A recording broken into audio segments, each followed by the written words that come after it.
नमस्कार दोस्तों, स्वागत है आपका रिजल्ट आप तक में। दोस्तों, आज के इस वीडियो में हम लोग साइंस का एक बहुत ही इंपॉर्टेंट टॉपिक मानव रक्त को कवर करेंगे। तो आप वीडियो को लास्ट तक जरूर देखें। तो चलिए शुरू करते हैं हम लोग फर्स्ट क्वेश्चन को लेकर के। देखिए, हम लोग का फर्स्ट क्वेश्चन है कि सर्वप्रथम रक्त परिसंचरण तंत्र का अध्ययन किसने किया था। यानी कि आपको बताना है कि सबसे पहले ब्लड सर्कुलेटरी सिस्टम को किसने स्टडी किया था। तो इन चारों ऑप्शन में से इसके लिए राइट आंसर कौन सा होगा। तो दोस्तों, इसके लिए राइट आंसर हम लोग का होगा विलियम हार्वे, यानी कि ऑप्शन डी होगा। क्या हो जाएगा? ऑप्शन डी हो जाएगा इसके लिए राइट आंसर। काफी ज्यादा इंपॉर्टेंट, याद रखिएगा। सर्वप्रथम रक्त परिसंचरण तंत्र का अध्ययन किसने किया था। देखिए, एग्जाम में आपको सीधे इसी तरह का प्रश्न आपको पूछा जाएगा, इसलिए आप वीडियो को लास्ट तक जरूर देखिए। तो चलिए हम लोग देखते हैं अगला प्रश्न, जो कि हम लोग का अगला प्रश्न है। देखिए, हम लोग का काफी ज्यादा इंपॉर्टेंट है। हम लोग का अगला प्रश्न है कि रुधिर दबाव यानी कि ब्लड प्रेशर मापक यंत्र कौन सा है। देखिए, काफी ज्यादा इंपॉर्टेंट है। रुधिर दबाव यानी कि रक्त दाब यानी कि ब्लड प्रेशर को किस चीज से हम लोग मापते हैं, किस चीज से उसको हम लोग मेजर करते हैं। तो इसके लिए राइट आंसर कौन सा होगा। तो इसके लिए राइट आंसर हो जाएगा स्फिग्मोमेनोमीटर, यानी कि ऑप्शन ए। जी हाँ दोस्तों, इसके लिए क्या हो जाएगा आंसर, ऑप्शन ए हो जाएगा इसके लिए राइट आंसर। काफी ज्यादा इंपॉर्टेंट, याद रखिएगा। रुधिर दबाव यानी कि रक्त दाब को किस चीज से हम लोग मापते हैं, उसको किस चीज से हम लोग मेजर करते हैं, तो उसका नाम है स्फिग्मोमेनोमीटर, यानी कि ऑप्शन ए होगा इसके लिए राइट आंसर। इसी तरह का देखिए हम लोग का अगला हम लोग का प्रश्न है कि रक्त में पाई जाने वाली धातु कौन सा है। यानी कि ब्लड में कौन सा मेटल पाया जाता है। देखिए, काफी ज्यादा इंपॉर्टेंट है। इसी तरह का प्रश्न आपको एग्जाम में पूछा जाता है। तो इसके लिए राइट आंसर हम लोग का होगा कौन सा, तो लोहा दोस्तों, यानी कि ऑप्शन डी होगा। क्या हो जाएगा, लोहा, जिसे हम लोग आयरन भी कहते हैं। क्या कहते हैं, जिसे हम लोग आयरन कहते हैं, एफ कहते हैं। तो याद रखिएगा, काफी ज्यादा इंपॉर्टेंट है। रक्त में पाई जाने वाली धातु कौन सी है, तो लोहा हो जाएगा, यानी कि आयरन हो जाएगा, यानी कि एफ हो जाएगी इसके लिए राइट आंसर। तो चलिए हम लोग देखते हैं अगला प्रश्न, जो कि हम लोग का काफी ज्यादा इंपॉर्टेंट है। देखिए, हम लोग का अगला प्रश्न है कि मानव शरीर में खून के शुद्धिकरण की प्रक्रिया को क्या कहते हैं। देखिए, काफी ज्यादा इंपॉर्टेंट है, याद रखिएगा। काफी ज्यादा इंपॉर्टेंट हम लोग का प्रश्न है, मानव शरीर में खून के शुद्धिकरण की प्रक्रिया को क्या कहते हैं। तो इसके लिए राइट आंसर कौन सा होगा। तो इसके लिए राइट आंसर होगा डायलिसिस, यानी कि खून के शुद्धिकरण की प्रक्रिया का नाम क्या है, तो डायलिसिस, यानी कि ऑप्शन ए होगा इसके लिए राइट आंसर। काफी ज्यादा इंपॉर्टेंट है, याद रखिएगा। मानव शरीर में खून के शुद्धिकरण की प्रक्रिया को क्या कहते हैं, तो उसे डायलिसिस कहा जाता है। इंपॉर्टेंट है, याद रखिएगा। देखते हैं हम लोग का अगला प्रश्न, जो कि हम लोग का अगला प्रश्न है कि मानव शरीर में खून का शुद्धिकरण कहाँ होता है। देखिए, मैंने आपको अभी अभी बताया कि खून के शुद्धिकरण की प्रक्रिया को क्या कहते हैं, तो डायलिसिस कहते हैं। अब सवाल उठता है कि खून का शुद्धिकरण आखिर हमारे किस अंग में होता है। तो इसके लिए राइट आंसर कौन सा हो जाएगा। किसके लिए राइट आंसर हो जाएगा किडनी, यानी कि ऑप्शन सी हो जाएगा इसके लिए हम लोग का राइट आंसर। मानव शरीर में खून का शुद्धिकरण कहाँ होता है, तो हमारे किडनी में होता है खून का शुद्धिकरण। देखते हैं हम लोग अगला प्रश्न, जो कि हम लोग का अगला प्रश्न है कि सोते समय रक्त दाब में क्या परिवर्तन होता है। यानी कि सोते समय हमारा ब्लड प्रेशर क्या होता है। तो इसके लिए राइट आंसर कौन सा हो जाएगा। तो इसके लिए राइट आंसर हम लोग का हो जाएगा ऑप्शन बी, यानी कि घटता है। तो याद रखिएगा कि सोते समय हमारा रक्त दाब क्या होता है, घट जाएगा। अभी मैं आपको बताऊंगा कि रक्त दाब हम लोग का कितना होता है हमारे शरीर में। तीसरे प्रश्न के लिए राइट आंसर कौन सा होगा, तो ऑप्शन बी हो जाएगा। देखिए, काफी ज्यादा इंपॉर्टेंट हम लोग का प्रश्न है, सोते समय रक्त दाब में क्या परिवर्तन होता है। तो हमारा रक्त दाब क्या होता है, घट जाता है, यानी कि ब्लड प्रेशर घट जाता है। देखिए, अब हम लोग का अगला प्रश्न देखते हैं। हम लोग का अगला प्रश्न है कि स्वस्थ मानव के शरीर में रक्त की कुल मात्रा कितनी होती है। देखिए दोस्तों, काफी ज्यादा इंपॉर्टेंट है।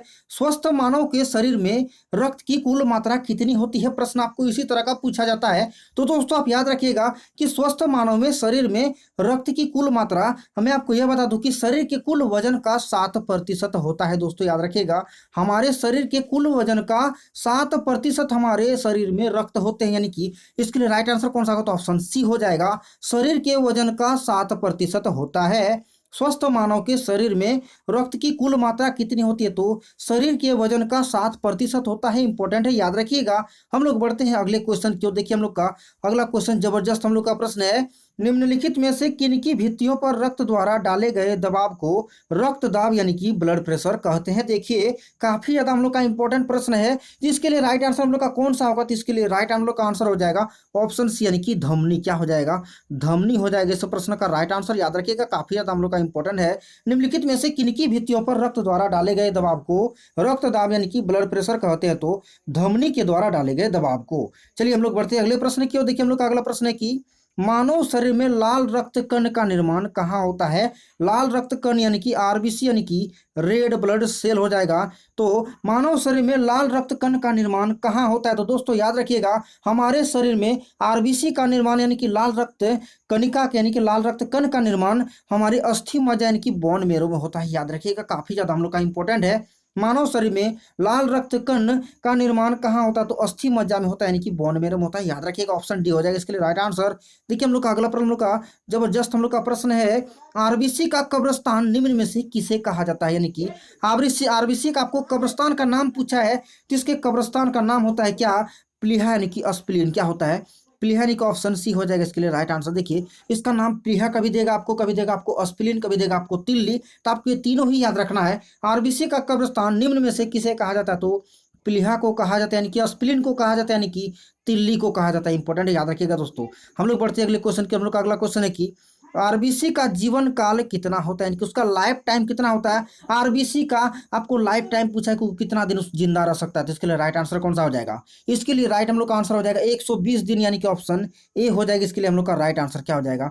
ऑप्शन ए याद रखिएगा, काफी ज्यादा हम लोग का इंपॉर्टेंट है। आरबीसी का जीवन काल कितना होता है? तो 120 दिन उसका लाइफ पीरियड होता है। देखते हैं हम लोग अगला प्रश्न। देखिए हम लोग का अगला प्रश्न है कि मानव शरीर में रुधिर बैंक, यानी कि ब्लड बैंक का कार्य कौन करता है? यानी कि हमारे शरीर में जो ब्लड बैंक है उसका कार्य कौन करता है? तीन चारों ऑप्शन में से इसके लिए राइट आंसर कौन सा हो जाएगा? तो इसके लिए हम लोग का राइट आंसर हो जाएगा ऑप्शन ए, यानी कि तिल्ली, जिसे स्प्लीन भी कहा जाता है, प्लीहा भी कहा जाता है। देखिए आरबीसी का कब्रिस्तान कहिए फिर भी तिल्ली, यानी कि स्प्लीन, और आरबीसी का यानी कि उसका रुधिर का यानी कि बैंक कहा जाए, यानी कि उसका ब्लड बैंक यदि आपको पूछे तो वो भी आपका तिल्ली हो जाएगा, यानी कि वो भी आपका क्या हो जाएगा?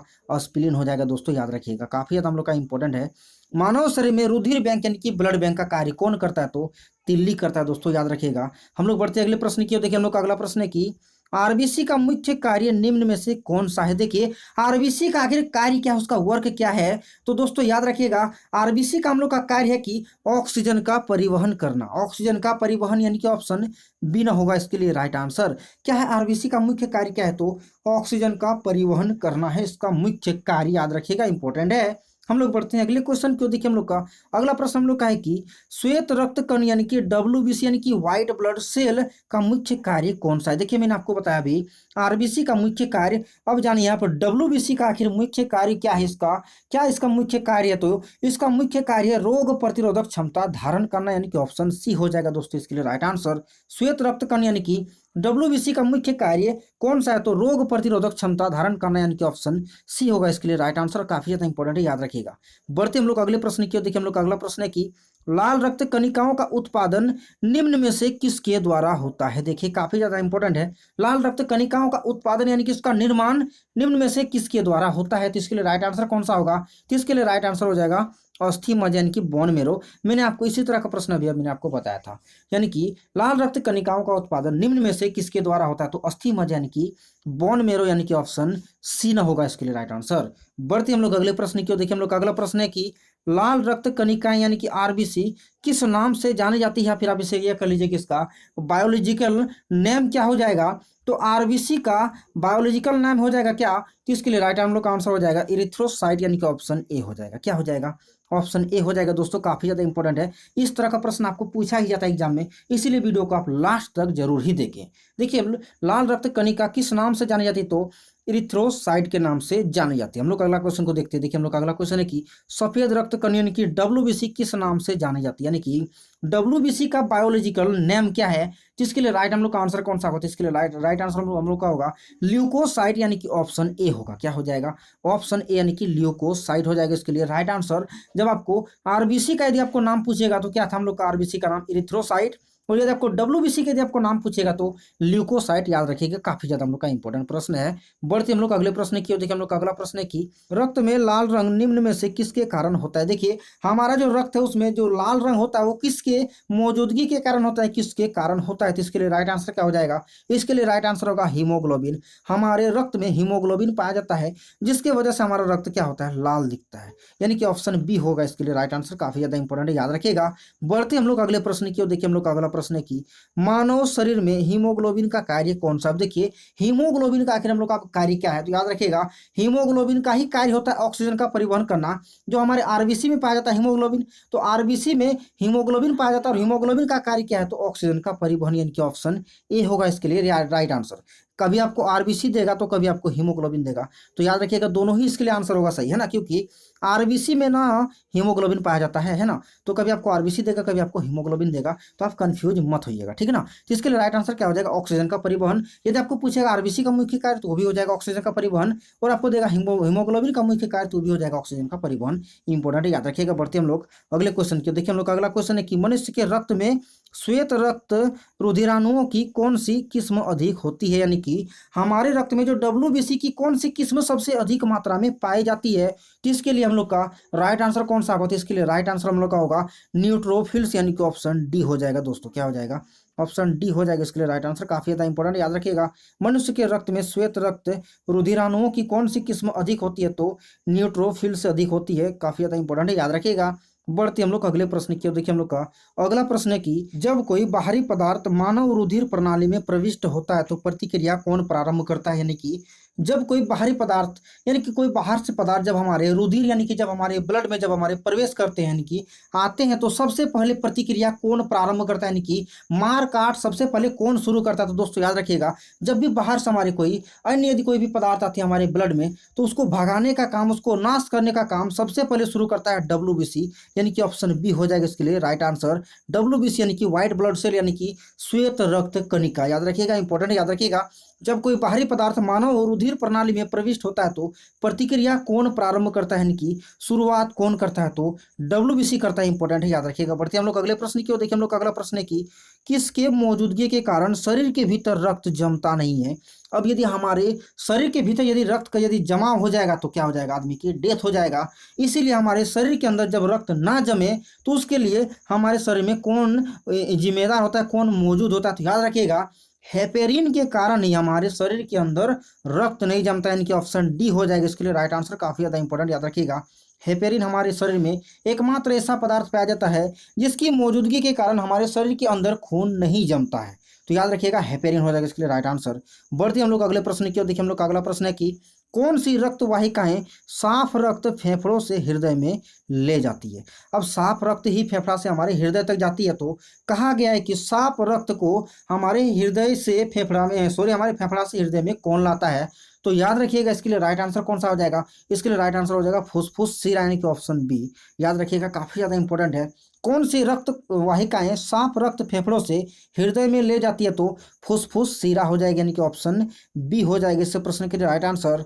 बढ़ते हम लोग अगले प्रश्न की ओर। देखिए हम लोग अगला प्रश्न है कि एक किशोरवय मनुष्य में सामान्य रक्तदाब कितना होता है, यानी कि एक किशोरवय मनुष्य में आपको पूछा है कि ब्लड प्रेशर कितना होता है। इंपॉर्टेंट है, याद रखिएगा। एक किशोरवय मनुष्य में सामान्य ब्लड प्रेशर होता है 120/80 mmHg, यानी कि ऑप्शन ए हो जाएगा इसके लिए राइट आंसर। याद रखिएगा 120/80 होता है। क्या होता है 120/80, यानी कि 120 की स्पीड से ब्लड जाएगा और 80 की स्पीड से वापस आएगा। इसका मतलब यही होता है। एक किशोरवय मनुष्य में सामान्य रक्तदाब कितना होता है, तो 120/80 mmHg, यानी कि ऑप्शन ए होगा इस प्रश्न के लिए राइट आंसर। बढ़ते हम लोग अगले प्रश्न की ओर। देखिए हम लोग का अगला प्रश्न है कि जब व्यक्ति वृद्ध हो जाता है, यानी कि बूढ़ा हो जाता है, तो सामान्य उसका रक्तदाब कितना होता है, यानी कि आपने देख लिया अभी कि किशोरवय में कितना होता है रक्तदाब, तो 120/80 होता है। याद रखिएगा। और आपको पूछा कि जब वो बूढ़ा हो जाएगा, जब वो वृद्ध हो जाएगा, तो उसका रक्तदाब कितना रहेगा। तो याद रखिएगा उसका रक्तदाब क्या हो जाता है, तो घट जाता है। जब वो बूढ़ा हो जाता है, जब वो वृद्ध हो जाता है, तो उसका रक्तदाब 120/80 ना रह करके क्या होता है, घट जाता है। तो इंपॉर्टेंट है, याद रखिएगा इसके राइट आंसर हो जाएगा ऑप्शन ए, यानी कि घट जाता है। जब व्यक्ति वृद्ध हो जाता है तो उसका सामान्य रक्तदाब कितना होता है, तो घट जाता है ना, यानी कि 120/80 से घट जाता है। बढ़ते हम लोग अगले प्रश्न की ओर। देखिए हम लोग का अगला प्रश्न है कि रक्त समूह यानी कि ब्लड ग्रुप्स के खोजकर्ता कौन है, यानी कि उसका आविष्कारक कौन है। तो याद रखिएगा रक्त समूह का खोज किस वैज्ञानिक ने किया है, तो रक्त समूह का खोज किया है लैंड अस्टिनर ने, यानी कि ऑप्शन ए हो जाएगा इस प्रश्न का राइट आंसर। याद रखिएगा, काफी ज्यादा इंपॉर्टेंट है। रक्त समूह यानी कि ब्लड ग्रुप्स के खोजकर्ता कौन है, तो इसके लिए राइट आंसर क्या हो जाएगा, लैंड अस्टिनर हो जाएगा इसके लिए राइट आंसर। बढ़ते हम लोग अगले प्रश्न की ओर। देखिए हम लोग का अगला प्रश्न है कि RH फैक्टर का पता किसने लगाया था। दोस्तों काफी ज्यादा इंपॉर्टेंट हम लोग का प्रश्न है, RH फैक्टर का पता किसने लगाया था। तो इसके लिए हम लोग का राइट आंसर हो जाएगा ऑप्शन डी, लैंड अस्टिनर तथा वी एनर ने। किसने, लैंड अस्टिनर तथा वी एनर ने खोज किया था RH फैक्टर का। काफी ज्यादा इंपॉर्टेंट, याद रखिएगा, यानी कि ऑप्शन डी हम लोग का हो जाएगा इस प्रश्न का राइट आंसर। काफी ज्यादा इंपॉर्टेंट है। हम लोग बढ़ते हैं अगले प्रश्न की ओर। देखिए हम लोग का अगला प्रश्न है कि किस रुधिर वर्ग में एंटीबॉडी नहीं पाई जाती है। देखिए काफी ज्यादा हम लोग का इंपॉर्टेंट प्रश्न है, किस रुधिर वर्ग में एंटीबॉडी नहीं पाई जाती है। तो हम लोग का इसके लिए हम लोग का राइट आंसर कौन सा हो जाएगा, तो इसके लिए राइट आंसर हम लोग का होगा ऑप्शन सी, यानी कि रुधिर वर्ग ए बी। क्या होगा, रुधिर वर्ग ए बी। रुधिर वर्ग ए बी में एंटीबॉडी नहीं पाई जाती है, काफी ज्यादा इंपॉर्टेंट है, याद रखिएगा। बढ़ते हम लोग अगले प्रश्न की ओर। देखिए हम लोग का अगला प्रश्न है कि किस रुधिर वर्ग में दोनों एंटीबॉडी पाई जाती है। देखिए अभी आपने जाना कि किस में एंटीबॉडी एक भी नहीं पाया जाता है, अब आपको पता करना है कि किस रुधिर वर्ग में दोनों एंटीबॉडी पाई जाती है। किसके लिए हम लोग का राइट आंसर कौन सा होगा, तो इसके लिए राइट आंसर हम लोग का राइट आंसर हो जाएगा ऑप्शन डी, यानी कि रुधिर वर्ग ओ। यानी कि आपको ब्लड ग्रुप ओ वाला का आपका इसका बात क्या है कि ब्लड ग्रुप ओ वाले में दोनों एंटीबॉडी पाई जाती है, इंपॉर्टेंट है, याद रखिएगा। इसके लिए राइट आंसर कौन सा हो जाएगा, ऑप्शन डी हो जाएगा। बढ़ते हम लोग अगले प्रश्न की ओर। देखिए हम लोग का अगला प्रश्न है कि किस रुधिर वर्ग में कोई एंटीजन नहीं पाई जाती है। अब लीजिए आपका आ गया एंटीजन की बात। जब आपका एंटीबॉडी का बात करेगा तो मैंने आपको दो तरह का सवाल आपको बता दिया, और यदि आपका एंटीजन का यदि आपको बात करेगी किस रुधिर वर्ग में कोई एंटीजन नहीं पाई जाती है, तो इसके लिए राइट आंसर हम लोग का कौन सा हो जाएगा, तो इसके लिए राइट आंसर हो जाएगा ऑप्शन डी, रुधिर वर्ग ओ। यही हम लोग का दोनों आंसर हो जाएगा। यदि आपको बोलेगा कि दोनों एंटीबॉडी किस में होता है, तो रुधिर वर्ग ओ। और यदि आपको बोलेगा कि एक भी एंटीजन नहीं पाया जाता, देखिए एंटीजन और एंटीबॉडी अलग अलग दोनों चीजें है ना, तो एंटीजन यदि आपको बोलेगा कि नहीं पाई जाती तो रुधिर वर्ग ओ, काफी ज्यादा इंपॉर्टेंट है, याद रखिएगा। बढ़ते हम लोग अगले प्रश्न की ओर। देखिए हम लोग का अगला प्रश्न है कि एंटीजन जिसे हम लोग प्रतिजन भी कहते हैं ना, एंटीजन का अगला दूसरा नाम हम लोग का प्रतिजन भी होता है। तो एंटीजन एक ऐसा पदार्थ है जो आपको चार ऑप्शन में से बताना है कि राइट आंसर कौन सा होगा। एंटीजन एक ऐसा पदार्थ है जो, इसके लिए राइट आंसर कौन सा होगा, तो इसके लिए राइट आंसर हो जाएगा ऑप्शन सी, यानी कि प्रतिरक्षी के निर्माण को बढ़ावा देता है। एंटीजन एक ऐसा पदार्थ है जो प्रतिरक्षी के निर्माण को बढ़ावा देता है। प्रश्न आपको इसी तरह का पूछेगा दोस्तों। तो चलिए हम लोग बढ़ते हैं अगले प्रश्न की, और इसके लिए राइट आंसर हम लोग का क्या हो जाएगा, ऑप्शन सी हो जाएगा। बस अब कुछ ही प्रश्न हम लोग का बचा है। देखिए हम लोग का अगला प्रश्न है कि एंटीबॉडी का मुख्य कार्य किसके विरुद्ध होता है, यानी कि किसके ऑपोजिट होता है, किसके विरुद्ध होता है। तो इसके लिए हम लोग का राइट आंसर कौन सा होगा, तो इसके लिए राइट आंसर हो जाएगा ऑप्शन डी, यानी कि संक्रमण के। एंटीबॉडी का मुख्य कार्य ही होता है किसके विरुद्ध, संक्रमण के विरुद्ध होता है, इंपॉर्टेंट याद रखिएगा, ऑप्शन डी होगा हम लोग का इस प्रश्न का राइट आंसर। बढ़ते हम लोग अगले प्रश्न की ओर। देखिए हम लोग का अगला हम लोग का प्रश्न है कि आरएच कारक का नाम किससे संबंधित है, यानी कि आरएच फैक्टर का नाम किससे संबंधित है। तो याद रखिएगा आरएच कारक का नाम किससे संबंधित है, तो बंदर से, रिसस प्रजाति के बंदर से ही आरएच नाम लिया गया है। तो इसके लिए राइट आंसर क्या हो जाएगा, ऑप्शन बी हो जाएगा हम लोग का इसके लिए राइट आंसर। बढ़ते अब हम लोग अगले प्रश्न की ओर। देखिए हम लोग का अगला हम लोग का प्रश्न है कि मानव रक्तदान के लिए कौन सा रक्त समूह सार्वत्रिक दाता यानी कि यूनिवर्सल डोनर होता है। देखिए दोस्तों काफी ज्यादा हम लोग का इंपॉर्टेंट प्रश्न है, मानव रक्तदान के लिए कौन सा रक्त समूह सार्वत्रिक दाता यानी कि यूनिवर्सल डोनर होता है, यानी कि जो सभी रक्त समूहों को अपना खून दे सकता है, इसी को कहा जाता है सार्वत्रिक दाता यानी कि सभी को देने वाला। तो इसके लिए हम लोग का राइट आंसर कौन सा होगा, तो हम लोग का दोस्तों इसके लिए राइट आंसर हो जाएगा ऑप्शन बी, यानी कि ओ नेगेटिव। देखिए आपको कहीं कहीं आपको क्या मिलेगा, सिर्फ आपको ओ मिलेगा, ओ ही मिलेगा, तो आपका ये भी चलेगा। और यदि आपको खूब, यदि आपको अंदर से यदि आपको खखोर के पूछा जाए कि आखिर ओ नेगेटिव होगा कि ओ पॉजिटिव होगा, तो आपको क्या लगाना है, ओ नेगेटिव होगा, पॉजिटिव इसके लिए नहीं होगा आंसर, है ना। मानव रक्तदान के लिए कौन सा रक्त समूह सार्वत्रिक दाता यानी कि यूनिवर्सल डोनर होता है, तो ओ नेगेटिव होता है, याद रखिएगा, काफी ज्यादा इंपॉर्टेंट है। बढ़ते हम लोग अगले प्रश्न की ओर। देखिए हम लोग का अगला प्रश्न है कि रक्त समूह ओ वाला व्यक्ति किस रक्त समूह के व्यक्तियों से रक्त ले सकता है। देखिए दोस्तों रक्त समूह जो ओ यानी कि ब्लड ग्रुप ओ वाला जो व्यक्ति है वो आखिर किस समूह के व्यक्तियों से रक्त ले सकता है, काफी ज्यादा हम लोग का इंपॉर्टेंट है प्रश्न। देखिए तो इसका आंसर हम लोग का क्या होने वाला है, तो इसका आंसर होगा ऑप्शन डी, यानी कि केवल ओ से। याद रखिएगा जो ओ समूह वाला जो व्यक्ति होता है वो सिर्फ और सिर्फ ओ समूह वाले व्यक्ति से ही खून ले सकता है, यानी कि ऑप्शन डी हो जाएगा हम लोग के इसके लिए राइट आंसर, काफी ज्यादा इंपॉर्टेंट है, याद रखिएगा। बढ़ते हम लोग अगले प्रश्न की ओर। देखिए हम लोग का अगला इंपॉर्टेंट प्रश्न है कि कौन सा रक्त समूह सर्वग्राही यानी कि यूनिवर्सल रिसीवर कहलाता है। देखिए अभी मैंने आपको बताया कि सार्वत्रिक दाता यानी कि यूनिवर्सल डोनर, और अभी आपको जानना है कि यूनिवर्सल रिसीवर कौन होता है, यानी कि सर्वग्राही यानी कि जो सभी से ले सकता है, तो वो कौन सा रक्त समूह होगा। अभी तो हम लोग का जो सबको दे सकेगा, अभी हम लोग का है कि जो सबसे ले सकेगा, तो इसके लिए हम लोग का राइट आंसर कौन सा हो जाएगा, तो इसके लिए हम लोग का राइट आंसर हो जाएगा ए बी पॉजिटिव। देखिए उसमें था हम लोग का ओ नेगेटिव और ये हम लोग का पॉजिटिव, तो नेगेटिव और पॉजिटिव दो ही ना चीज होता है, किसी में आपको क्या रखना है याद, ए बी पॉजिटिव, क्या याद रखना है, ए बी पॉजिटिव। इंपॉर्टेंट याद रखिएगा, कौन सा रक्त समूह सर्वग्राही कहलाता है? तो जब सर्वग्राही यानी कि यूनिवर्सल रिसीवर आपको पूछेगा तो ए बी पॉजिटिव लगाना है, और यदि आपको सर्वदाता पूछेगा तो ओ नेगेटिव लगाना है। इंपॉर्टेंट है, याद रखिएगा। बढ़ते हम लोग अगले प्रश्न की ओर। देखिए हम लोग का अगला प्रश्न है कि भ्रूण अवस्था में रक्त का निर्माण शरीर के किस अंग में होता है? देखिए भ्रूण अवस्था में जो बच्चे में जो रक्त का निर्माण होता है वो बच्चे के किस अंग में होता है? तो इसके लिए हम लोग का राइट आंसर हो जाएगा ऑप्शन है यानी कि यकृत। कहीं कहीं आपको एस्पिरिन दिखेगा तो इसके लिए भी आंसर सही होगा। यदि आपको यकृत ना दे करके यदि आपको एस्पिरिन देगा तो ये भी सही होगा। लेकिन यदि आपको एस्पिरिन और यकृत यदि एक ही साथ दे देगा तो आपका फर्स्ट प्रायोरिटी रहना चाहिए यकृत। क्या रहना चाहिए? यकृत। या फिर आपको ऑप्शन में यदि ये दे देगा कि दोनों यानी कि यकृत और एस्पिरिन दोनों तो ठीक है, या फिर अकेले क्या रहेगा तो आपको यकृत मानना है यानी कि लीवर मानना है। इसका आंसर काफी ज्यादा इंपॉर्टेंट है। भ्रूण अवस्था में रक्त का निर्माण शरीर के किस अंग में होता है? तो यकृत में। एस्पिरिन में भी होता है लेकिन सबसे ज्यादा होता है कहाँ? तो यकृत। आपको यकृत ही इसका आंसर लगाना है। तो चलिए हम लोग बढ़ते हैं अगले प्रश्न की ओर। देखिए हम लोग का अगला हम लोग का प्रश्न है कि प्लाज्मा का रंग हल्का पीला किस वर्णक के कारण होता है? हमारा जो रक्त में जो पाया जाने वाला जो प्लाज्मा होता है तो प्लाज्मा का रंग हल्का पीला यानी कि येलो कलर का होता है, वो किस वर्णक के कारण होता है? तो इसके लिए हम लोग का राइट आंसर कौन सा हो जाएगा? तो इसके लिए हम लोग का राइट आंसर हो जाएगा ऑप्शन ए बिलीरुबिन हो जाएगा। याद रखिएगा ऑप्शन ए हो जाएगा इस प्रश्न के लिए राइट आंसर।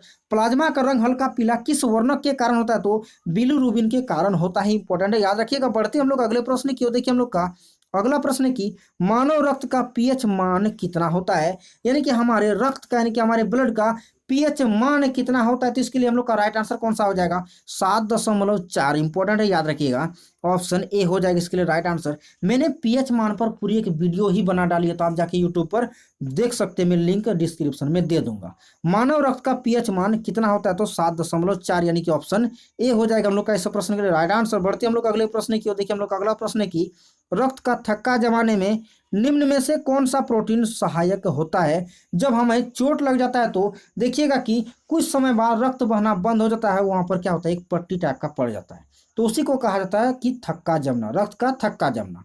तो वही हम लोग का कहता है कि रक्त का थक्का जमाने में निम्न में से कौन सा प्रोटीन सहायक होता है? यानी कि जब चोट लग जाता है तो वहां पर जो थक्का जो जम जाता है तो किसके सहायता से जमता है? किस प्रोटीन की सहायता से जमता है? तो इसके लिए राइट हम लोग का आंसर हो जाएगा ऑप्शन डी उपयुक्त सभी, यानी कि प्रोथ्रोम्बिन, फाइब्रिनोजेन, एल्ब्यूमिन, ये तीनों हो जाएगा इसके लिए राइट आंसर।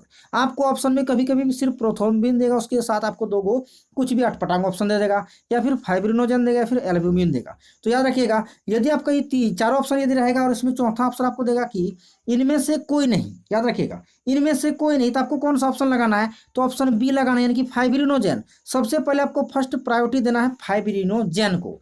रक्त का थक्का जमाने में निम्न में से कौन सा प्रोटीन सहायक होता है? तो फाइब्रिनोजेन। और यदि आपको देगा सभी तो फिर आपको सभी ही लगा देना है ना, ये इंपॉर्टेंट है, याद रखिएगा। ऑप्शन बी हो जाएगा हम लोग का इसके लिए, ये सॉरी ऑप्शन डी हो जाएगा हम लोग का इसके लिए राइट आंसर। काफी ज्यादा हम लोग का इंपॉर्टेंट उपयुक्त सभी। रक्त का थक्का जमाने में निम्न में से कौन सा प्रोटीन सहायक होता है? तो प्रोथ्रोम्बिन, फाइब्रिनोजेन और एल्ब्यूमिन। इंपॉर्टेंट है, याद रखिएगा। बढ़ते हम लोग अगले प्रश्न की ओर। देखिए हम लोग का अगला प्रश्न है कि रुधिर के प्लाज्मा में निम्नलिखित में से किसके द्वारा एंटीबॉडी निर्मित होती है? रुधिर के प्लाज्मा यानी कि रक्त प्लाज्मा में निम्नलिखित में से किसके द्वारा एंटीबॉडी निर्मित होती है यानी कि बनती है? तो हम लोग इसके लिए राइट हम लोग का आंसर कौन सा हो जाएगा? ऑप्शन बी यानी कि लिम्फोसाइट्स। क्या हो जाएगा? लिम्फोसाइट हो जाएगा इस प्रश्न के लिए राइट आंसर। रुधिर के प्लाज्मा में निम्नलिखित में से किसके द्वारा एंटीबॉडी निर्मित होती है? तो लिम्फोसाइट के द्वारा होती है। इंपॉर्टेंट, याद रखिएगा ऑप्शन बी हो जाएगा इसके लिए राइट आंसर।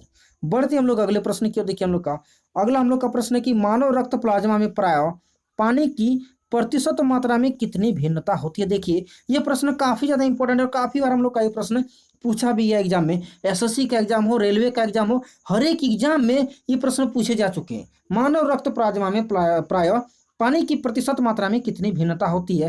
तो इसके लिए हम लोग का राइट आंसर कौन सा हो जाएगा? तो दोस्तों इसके लिए हम लोग का राइट आंसर हो जाएगा ऑप्शन डी, यानी कि 91 से 92% तक। कितना होता है? तो 91 से 92% तक होता है इसका अंतर। इंपॉर्टेंट, याद रखिएगा। मानव रक्त प्लाज्मा में प्राय पानी की प्रतिशत मात्रा में कितनी भिन्नता होती है? तो 91 से 92% की भिन्नता होती है। बढ़ते हम लोग अगले प्रश्न की ओर। देखिए हम लोग का अगला हम लोग का प्रश्न है कि एक वयस्क में रक्त का औसत आयतन कितना होता है? यानी कि जो सामान्य जो रक्त जो पाया जाता है एक आदमी में वो कितना पाया जाता है, आपको यही पूछा है।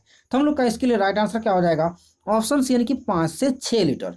एक वयस्क में रक्त का जो औसत आयतन है वो कितना पाया जाता है? तो 5 से 6 लीटर पाया जाता है। इंपॉर्टेंट है, याद रखिएगा। यानी कि ऑप्शन सी हो जाएगा इसके लिए राइट आंसर। बढ़ते अब हम लोग अगले प्रश्न की ओर। देखिए हम लोग का अगला हम लोग का प्रश्न है कि दौड़ लगाते समय मनुष्य का रक्तचाप में क्या होता है, यानी कि रक्तचाप में क्या परिवर्तन होता है, आपको यही पूछा है।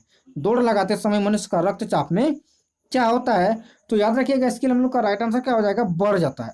यानी कि ऑप्शन ए हो जाएगा इसके लिए राइट आंसर। काफी ज्यादा इंपॉर्टेंट, याद रखिएगा। दौड़ लगाते समय मनुष्य का रक्तचाप में क्या परिवर्तन होता है, तो उसका रक्तचाप बढ़ जाता है, यानी कि ऑप्शन ए हो जाएगा। बढ़ते हम लोग अगले प्रश्न की। देखिए हम लोग का अगला हम लोग का प्रश्न है कि आरबीसी की खोज किसने की, यानी कि रेड ब्लड सेल यानी कि लाल रक्त कोशिका की खोज किसने की, उसका आविष्कार किसने किया है।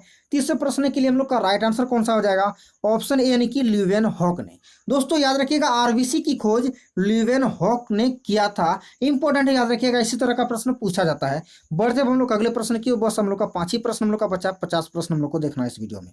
देखिए हम लोग का प्रश्न हम लोग का है कि यदि किसी व्यक्ति की रुधिर वाहिकाओं की त्रिज्या कम हो जाए तो उसका रक्तदाब क्या हो जाएगा। यानी कि आपको पूछा है कि यदि किसी व्यक्ति के रुधिर यानी कि रक्त वाहिकाओं की त्रिज्या कम हो जाए, उसका रेडियस यदि घट जाएगा तो उसका ब्लड प्रेशर क्या हो जाएगा। जिस प्रश्न के लिए हम लोग का राइट आंसर कौन सा होगा, तो बढ़ जाएगा, यानी कि ऑप्शन ए हो जाएगा। यानी कि इंक्रीज हो जाएगा, यानी कि बढ़ जाएगा। दोस्तों यदि किसी व्यक्ति की रुधिर वाहिकाओं की त्रिज्या कम हो जाए यानी कि घट जाएगा तो उसका रक्तदाब यानी कि ब्लड प्रेशर क्या हो जाएगा, तो बढ़ जाएगा दोस्तों। यानी कि ऑप्शन ए हो जाएगा हम लोग का इस प्रश्न के लिए राइट आंसर। बढ़ते हम लोग का अगले प्रश्न की ओर। देखिए हम लोग का अगला हम लोग का प्रश्न है कि एंटीबॉडीज का निर्माण किससे होता है। एंटीबॉडीज का निर्माण किससे होता है, हम लोग का ये प्रश्न है। इसके लिए हम लोग का राइट आंसर कौन सा होगा, तो इसके लिए हम लोग का राइट आंसर हो जाएगा लिम्फोसाइट से, यानी कि ऑप्शन सी से। क्या हो जाएगा, ऑप्शन सी लिम्फोसाइट से। एंटीबॉडीज का निर्माण किससे होता है, तो लिम्फोसाइट से होता है। इंपॉर्टेंट, याद रखिए ऑप्शन सी होगा हम लोग का इसके लिए राइट आंसर। बढ़ते हम लोग अगले प्रश्न की ओर। देखिए हम लोग का अगला हम लोग का काफी ज्यादा इंपॉर्टेंट हम लोग का प्रश्न है, हीमोग्लोबिन में निम्न में से कौन सी धातु मौजूद होती है। हीमोग्लोबिन में कौन सी मेटल पाई जाती है, तो हम लोग का इसके लिए राइट आंसर कौन सा हो जाएगा, तो इसके लिए राइट हम लोग का आंसर हो जाएगा ऑप्शन बी, यानी कि लोहा। मैंने आपको बताया था कि आरबीसी में क्या पाया जाता, तो लोहा। खून में क्या पाया जाता, लोहा। हीमोग्लोबिन में क्या पाया जाता, तो लोहा। सबके लिए लोहा ही आंसर हो जाएगा, है ना। हीमोग्लोबिन में निम्न में से कौन सी धातु मौजूद होती है, तो लोहा, यानी कि एफ ही यानी कि आयरन हो जाएगा इसके लिए राइट आंसर। इंपॉर्टेंट है, याद रखिएगा। बढ़ते हम लोग अगले प्रश्न की ओर। देखिए हम लोग का अगला हम लोग का प्रश्न है कि रक्त यानी कि ब्लड निम्न में होता है, यानी कि रक्त क्या होता है, ब्लड हम लोग का क्या होता है, तो याद रखिएगा ब्लड एक संयोजी उत्तक होता है, एक कनेक्टिव टिश्यू होता है। ऑप्शन ए हो जाएगा इसके लिए राइट आंसर। इंपॉर्टेंट, याद रखिएगा। रक्त यानी कि ब्लड निम्न में से क्या होता है, तो एक संयोजी उत्तक होता है। इंपॉर्टेंट है, याद रखिएगा। बढ़ते हम लोग लास्ट क्वेश्चन को। देखिए हम लोग का लास्ट हम लोग का प्रश्न है कि रक्त में प्रतिस्कंदक पदार्थ कौन सा है। यानी कि आपको पूछा है कि हमारे शरीर में जो रक्त नहीं जमता है वो किस प्रोटीन की वजह से नहीं जमता है। बस लैंग्वेज चेंज हो गया है, आपको इसी तरह करेगा, लैंग्वेज आपको चेंज कर देगा, आप गड़बड़ा जाइएगा। रक्त में प्रतिस्कंदक पदार्थ कौन सा होता है, तो इसके लिए हम लोग का राइट आंसर क्या हो जाएगा, हेपेरिन हो जाएगा, यानी कि ऑप्शन बी ना हो जाएगा।